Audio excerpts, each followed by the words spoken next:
অনেক ভাই কমেন্ট করে আমাকে বলে যে দাদা পটলের জাত কোনটা ভালো, তা সে বিষয়ে আমি আজকে কিছু বলবো। আমি এই যে তোমরা পটল দেখতেছো, এই পটলটার নাম হলো মুম্বাই জোসনা। মুম্বাই জোসনা নাম হওয়ার কারণ হলো এই পটলটা হয় সাদা, ভেতরে আবার বীজ কম, খেতেও ভালো, কিন্তু এর আবার মার্কেটে চাহিদা কম। যদি কেউ বাড়িতে খাওয়ার জন্য পটল লাগাতে চাও তাহলে মুম্বাই জোসনা পটলটা লাগাবা। এ পটল খেতে বিরাট মজা এই পটলটা। আর একটা পটল দেখাবো, ওই পটলটা মানে অতিরিক্ত ফলন, বিঘেতে 10 কুইন্টাল করে ফলন, 7 দিন পর পর তুললি পরেও 10 কুইন্টাল করে ফলন হবে। সেই পটলটা দেখাবো। ভাই ক্যামেরাটা ঘোরা। আমি যে পটলটা দেখাবো এখন, এই পটলটা মানে অতিরিক্ত ফলন, লাভও বেশি। 10 টাকা কেজিও যদি বিক্রি করা যায় না, বহুত লাভ। এই যে পটলের কালার কি একবারে মার্কেটে চাহিদা, 1 নম্বর চাহিদা এই পটলটা।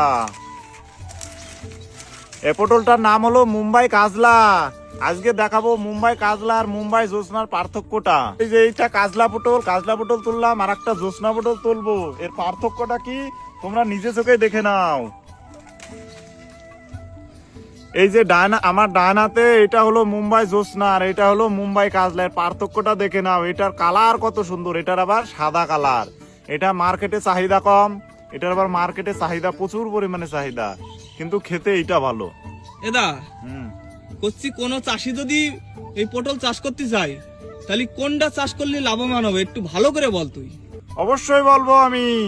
এই কাজলা পটল চাষ করতে হবে। কেউ যদি চাষ করে কাজলা পটল চাষ করতে হবে। এর ফলন অত্যাধিক ফলন, আর মার্কেটে চাহিদাও প্রচুর।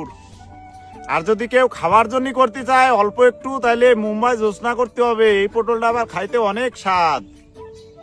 কোনো চাষির যদি এই পটলের জাত দরকার হয় কমেন্ট করো, আর ভিডিওটা প্রচুর শেয়ার করো, যাতে প্রত্যেকটা চাষি জানতে পারে যে কোন পটলে ফলন বেশি আর লাভবান হওয়া যাবে।